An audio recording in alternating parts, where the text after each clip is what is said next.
back to Spiritwind. If you remember, Spiritwind is a study group for spiritual adventurers. And that kind of means we talk about anything that has to do with spirituality. And it could be different religions, it could be philosophy, it could be ethics, it could be pagan rituals, anything to have to do with spirituality. And so we actually meet as a group and discuss this on every Wednesday at 5:30 at Unity of Auburn. So if you'd like to come and join us, we are introducing the different topics that we discuss, and you're very welcome to come and join us. So let's first discuss what we discussed in the month of March. Rick. Well, for the month of March, our topic was Easter and the Atonement. And at this point, I wanted to just set a few things straight. There's actually two Easters that are celebrated in our country. One is the religious version that goes by the Gospels and is celebrated in the church. But then there's the other one, which is the secular version of Easter with its Easter bunnies and Easter baskets filled with chocolate eggs and candies and ham for dinner. Well, so I guess since the title of our class was Easter and the Atonement, that would suggest that we looked at the religious aspects of Easter. Is that That's true. right? That's true. Okay. So this being the case, can you tell us what atonement means in its relationship to Easter? Well, the word atonement is interesting in its English form, both because the Hebrew and the Greek words for atonement are different. Hebrew, the word for atonement is kafar, and it means to cover or to purge or to make reconciliation, and it's used some 100 times in the Old Testament, but it's translated in the English as atonement. And in the Greek, the word for atonement is hilaskomai, which is often translated to make atonement, propitiation, or to be merciful. Okay, so what does atonement actually mean then? Well, what atonement is actually an English word that was made up, and it means at one ment. And the idea is that it means to bring together two estranged parties. And in this case, the estranged parties would be God and humans. And so it's theories where the ways God brings us back together with Him. Oh, okay. All right. Well, as long as we're looking at definitions, then how about what is the actual definition of Easter?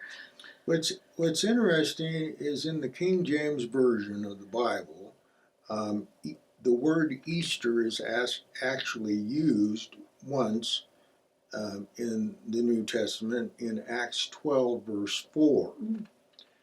But the word it's translating is actually Pascha, which this word appears 29 times in the New Testament, and it is derived from the Hebrew, and it actually means Passover in all other instances. So modern translations typically render the word Passover rather than Easter. Okay, so then where does the word Easter come from? Well, Pam, why don't you explain this one? Well, I think I'm remembering correctly that Easter is primarily called Easter because of its roots in the Anglo-Saxon traditions. Right. And the festivals with the Germanic goddesses named Ostera. And we see this actually documented in the 8th century monk Bebe. And so over time, the Christian holiday just kind of took over the name of Easter because of Ostara, and that was a month that was celebrated in. Right. So they just started to call it Easter. So they thought it was very appropriate. The Anglo-Saxons were celebrating the goddess of fertility, and they honored this festival in the month of April.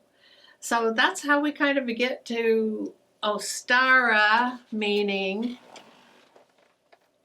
Easter. Yeah. Right? And so in Old English also, this term referred to the month of resurrection and fertility and new religious meanings. And from the fertility, we get the rabbits and the eggs. And so that kind of worked into the secular celebration of Easter. Right. Yeah. So now that we explained a number of our terms, let us move on to the different theories of the atonement. And I just want to note at this point that Jesus nowhere outlines a theory of how people are atoned for. Paul and the book of Hebrews do that. So anyway, there's basically three main theories of the atonement. One is called the ransom theory. And according to this theory, Satan has taken us all hostage, and he demands a ransom of God. And of course, the ransom he asked for is the death of Jesus. And this theory pretty much dominated through the 11th century. I personally kind of feel it's absurd to think that God would have to bargain with Satan to accomplish this, you know.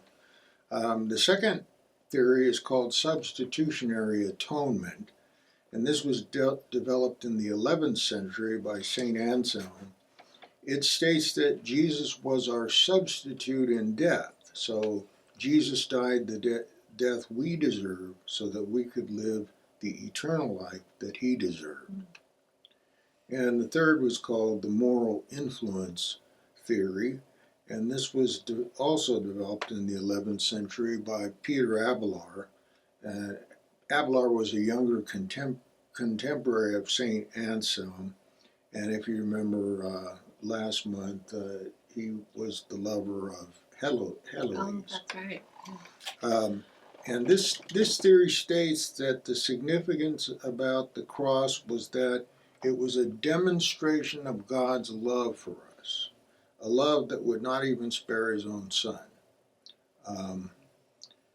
But, you know, so that's it. He wouldn't even spare his own son. So what can I say? Well, he was doing a sacrifice for us. And so it seems like Satan could have been sacrificed instead of Jesus. Yeah, but that didn't happen. No, that would have been great. Right. Yeah. Well, now that we've looked at the theories of atonement, how about how the secular ideas of Easter came about? Well, before I talk about Easter, let me just, as an introduction to this, tell you about the story about how Christmas came about. Early in the centuries of Christian, though there is no reference to Jesus' birthday in the Bible, it got stuck on December 25th. And so why did that happen? Well, December 25th was the day of the winter solstice according to the old Julian calendar. And the winter solstice was celebrated by many of the religions in the Roman Empire as the day of the birth of the sun, after the longest period of darkness. And so Christians made the winter solstice the day of Jesus' birth, not to be outdone by other religions. Now for Easter. After the Germanic people brought down Rome, when the church founded, the celebration of Easter was celebrated around the time of the Germanic people celebrated the spring equinox. it found its way into the Germanic ways found their way into the church. And that's why we have Easter lilies in the church and sometimes Easter bunnies, and we even eat pork, ham for dinner, which according to the Torah is unclean. And so are rabbits too, according to the Torah. Well, I guess there are a number of people who may not have even heard this story and these facts before. And and here is one place I must say that the Jehovah's Witnesses got it right. Some people wonder why Jehovah's Witnesses don't celebrate holidays, and the reason is because they say that the Christian holidays are all based on pagan holidays, and so they won't have anything to do with them. Okay, but obviously the church adopted these holidays to kind of fit in with what people were already celebrating. Right. And so it worked well for them. Yeah, it worked for the church. Okay, well, that sounds like what we discussed in March, and so I think we should go right into what we're going to be discussing in April. Yeah. Well, in April, we're going to be studying ethics, which is a branch of philosophy that's called moral philosophy. The word philosophy comes from the Greek, and it simply means the love of wisdom. And it's a discipline that we study in an attempt to answer basic questions of human life. Philosophers, however, believe that ethics does not require a religious grounding, and so they try to base it on reason and experience to determine what is good and bad, right and wrong, better and worse. So is there a difference then between ethics and morals? Yes, there is. Just to kind of sort this out, ethics are external rules from a society or profession, like a doctor's code of ethics, while morals are internal and they're personal beliefs of what is right and wrong for a person. So ethics are societal and morals are individual, with examples like professional honesty, ethics, and personal kindness, morals. An ethical dilemma involves conflicting groups' rules, while a moral dilemma is an internal conflict, such as deciding to help someone at a personal cost. Can you give us a brief history of ethics? I sure can. So, probably the first ethical code that was ever found was the code of Namu, the king of Ur, which was Sumerian, and we're talking about around 2050 BCE, 2,050 years ago. And it's the oldest ethical code or moral code that has ever been discovered. More known was Hammurabi's code of Mesopotamia, and that was around 1754 before Christ. And it had 282 laws, including the famous one that's even in the Bible, an eye for an eye and a tooth for a tooth. That is called Rex Talionis, or the law of retaliation. An eye for an eye, it says in Exodus 21:24, an eye for an eye, a tooth for a tooth, a hand for a hand, a foot for a foot. And what that kind of ethics was okay, you do something wrong with your hand, it's cut off. Do something with your foot, cut off. If you hurt someone's eye, yours gets poked out. So it's a kind of reciprocal thing. Well, then we had the Ten Commandments. And no matter, even though people say that it's an absolute moral code, it actually isn't. For instance, it says thou shalt not kill, but the Bible gives plenty of evidence of killing. Killing in war, killing, for instance, it says if a son should curse his father, he should be put to death. You know, and all different people put to death.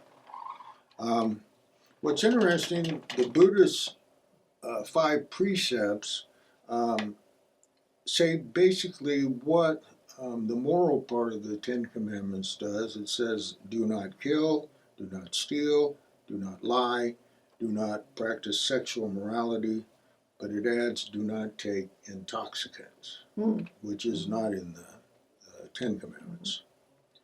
And then when we say the 10 Commandments, it's kind of wrong in a way that according to Jewish tradition, because if you read the 10 Commandments, if you keep going on after that, they just list more commandments. And so the Jews say there's actually 613 laws in the Torah. Oh, heavens. Then you had Rabbi Hillel in 110 BC, and he lived till 10 CE, and he had the negative form of the golden rule, which is that which is hateful to you, do not do to your fellow. While Jesus has the positive form of the rule, do unto others as you would not have them do unto you. And that's in the Sermon on the Mount, Matthew 7:12. And I think we also see that in a lot of the other religions. Yes. The Sufis and so forth have very similar golden rules that Right. they follow. Yeah, I have a sheet at home that has a picture that shows all the religions of the world, and they make similar statements to that. So that sounds like the basic moral code. Yeah, and if everyone would do that, there would be no war or anything else. We'd be much happier, wouldn't we? Yeah. Well, how about some of the later forms of ethics? Well, I'm going to just kind of skip over them because these are old ones. First would be hedonism, which was a philosophy that meant that the best thing to do is to maximize pleasure and minimize pain. And one of the expressions comes in the teachings of Epicurus, who lived around 341 to 270 BCE, and his followers were called Epicureans. Then there was Aristotle, and he wrote the Nicomachean Ethics. And there was Stoicism. There was Thomas Aquinas, who lived from 1225 to 1274, and he taught what were called virtue ethics. And it was a way of providing ethical guidance through virtues and their opposing vices. So, for instance, you had virtues like moderation, and the vice would be gluttony. Oh, so he took the 7 deadly sins and gave a positive. Right, a positive form and a negative form. Oh, okay. And then some of the more modern thinkers on ethics? Well, there was Benedict Spinoza in the 1600s, and his most famous work was called The Ethics. And he taught that happiness is the goal of conduct. It is the presence of pleasure and the absence of pain, but these are relative and not absolute. Spinoza also believed in determinism and that humans have no freedom of choice. Okay. So it seems to me kind of strange if we have no freedom of choice and yet we're making ethical decisions. It seems like we would be just making the decision that we were pre-programmed to make. And so why would you have a moral quandary? Right. if It, things are already laid out for yeah. you. So I don't agree Yeah, with, yeah. I don't agree with determinism. Anyway, he taught this because all things follow the eternal God, the decrees of the eternal God, that determinism makes for a better moral life, for it teaches us not to despise or ridicule anyone for ever doing what they were determined to do. Oh, okay. So So it's not your fault. You were determined to do it. You know, so if this guy's a serial killer, and we really shouldn't hold it against him because God programmed him to be that. You know. Okay, he didn't have any decision No. in the matter, no choices. No. Then the next one in the 1700s was Immanuel Kant, and he was a German philosopher. And Kant rejected the idea that morality could be derived from the results of the consequences of one's actions. And so he taught that morals should be based on pure reason, and this led him to what is called the categorical imperative.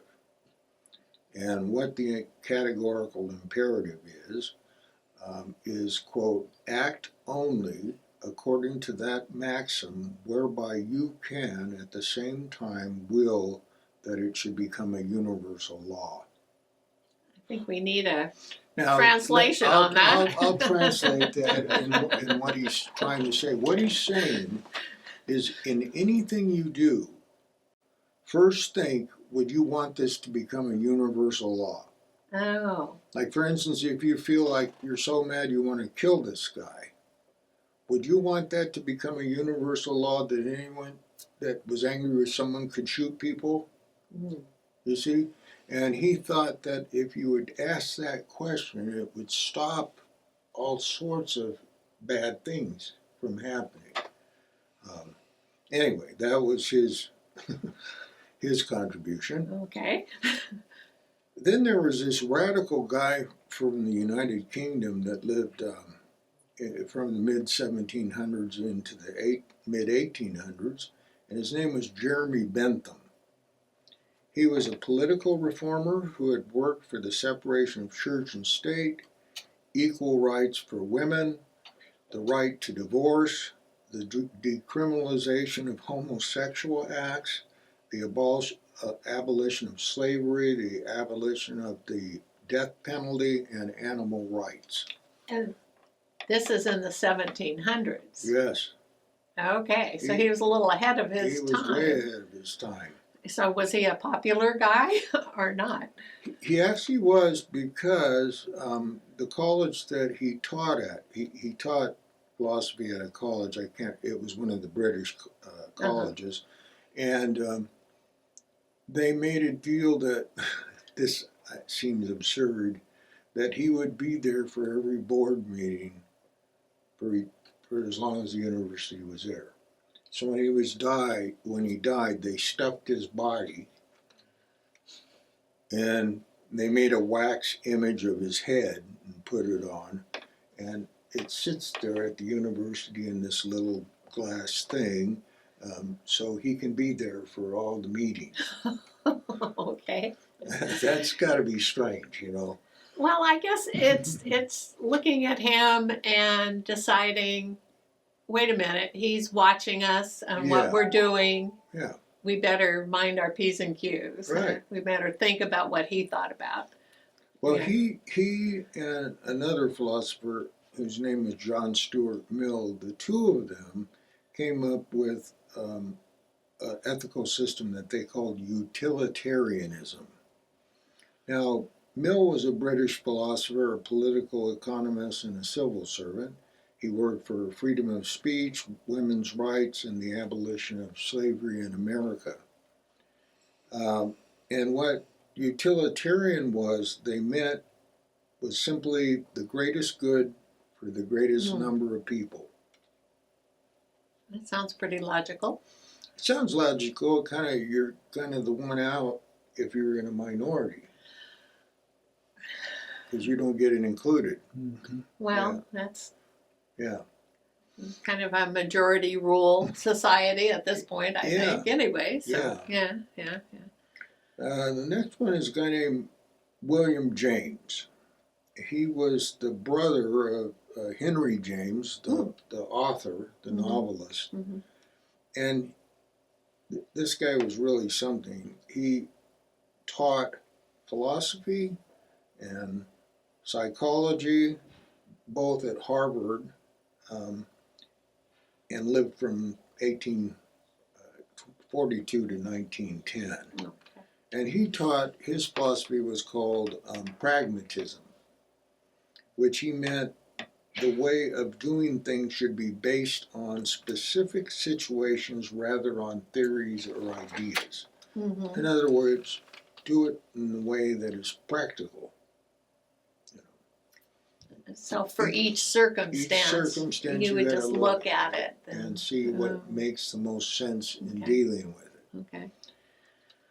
Then in the early 1900s, there was Joseph Fletcher, who kind of threw the world into an uprising back when he was around. He was an Episcopal priest and taught ethics at the Episcopal Divinity School in Cambridge, Massachusetts. And his book, which was a bomb, not a bomb, bad bomb, but I mean it was like an explosion through the ethical community. It was called Situation Ethics, the New Morality.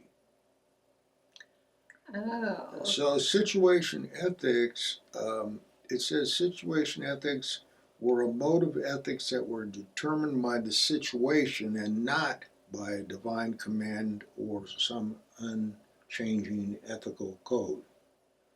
So again, just example that I've used many times, like for instance, think if you were living in Nazi Germany and you had some German neighbors who were Jews, and you knew what was going on with the SS coming in and getting them, so you hid them in your house.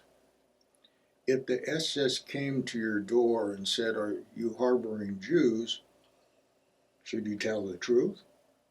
Yeah, they're upstairs in our attic.